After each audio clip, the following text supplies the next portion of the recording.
বাবার মামার বাড়িতে গিয়ে দিদার হাতের মজাদার সব রান্না খেলাম, পিঠা খেলাম। তো তারপরে সবাই মিলে মজা করে বাড়িতে ফিরলাম। তার একটা মিনি ব্লগ ভিডিও নিয়ে চলে এলাম। তো আমরা বাবার মামার বাড়িতে যাওয়ার পথে আমরা ঠাকুরনগরের ঠাকুর বাড়ি দেখে এলাম। তো ঠাকুরনগরের ঠাকুর বাড়ি দেখে খুব ভালো লাগলো। তারপরে চলে এলাম বাবার মামার বাড়িতে। তো এটাই আমার বাবার মামার বাড়ি।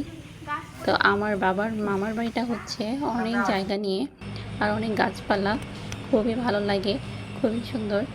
তো এটা হচ্ছে আমার বাবার মামি, আমার দিদা। তো দিদা আমাদের জন্য অনেক পিঠা বানিয়েছে, চিতই পিঠা দুধে ভিজিয়েছে। তো আমরা সবাই মিলে চিতই পিঠা খেয়েছি। তো বাবার মামি আমাদের খুবই ভালোবাসে, আমাদের অনেক যত্ন করে ছোটোবেলা থেকে। তো আমি একটু পিঠা খেয়ে বাবার মামার বাড়ির সিঁড়িতে বসেছিলাম। তো তারপরে দিদা ডেকে নিয়ে এলো, রান্না করা হয়ে গিয়েছে আমাদের জন্য। তো সর্ষে ইলিশ রান্না করেছে, তো দেশি কই মাছ দুধমান কচুর পাতা দিয়ে ভাপা করেছে।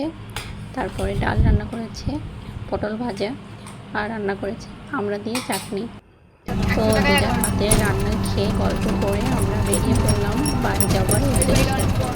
তো যাওয়ার পথে দেখতে দেখতে যাচ্ছিলাম। তো এত সুন্দর পরিবেশটা, এত ভালো লাগলো। তো অনেক দিন পরে আমরা এরকম সুন্দর পরিবেশ দেখতে পেলাম। তো তারপরে 15 কিলোমিটার পর আমরা আমাদের এলাকায় ঢুকে পড়েছি। তো এখানে অনেক জ্যাম ছিল, অনেক গাড়ি, অনেক শব্দ। তো এটা একটু খারাপ লাগছিল যে বাবার মামার এত ভালো ছিল, এত নিরিবিলি, এত সুন্দর পরিবেশ। তো আমাদের পরে ভাবলাম ওখানে অনেক সুন্দর, ভালো লাগার মতো জায়গা। তো আমরা গল্প করতে করতে সবাই মিলে যাচ্ছিলাম। তো সবাই মিলে গল্প করতে করতে যাচ্ছিলাম, এই জন্য আমরা বললাম চলে এসেছি। তো আমরা আমাদের বাড়িতে এরিয়াতে বাড়ির কাছে চলে এসেছি।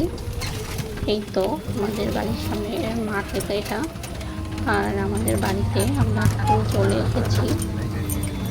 তো আমরা এখন সবাই গাড়ি থেকে নামবো, আমার বাবা গেট খুলে দিচ্ছে। তো এটাই আমাদের বাড়ি। তো আমরা চলে পাশের বাসা বাড়ি।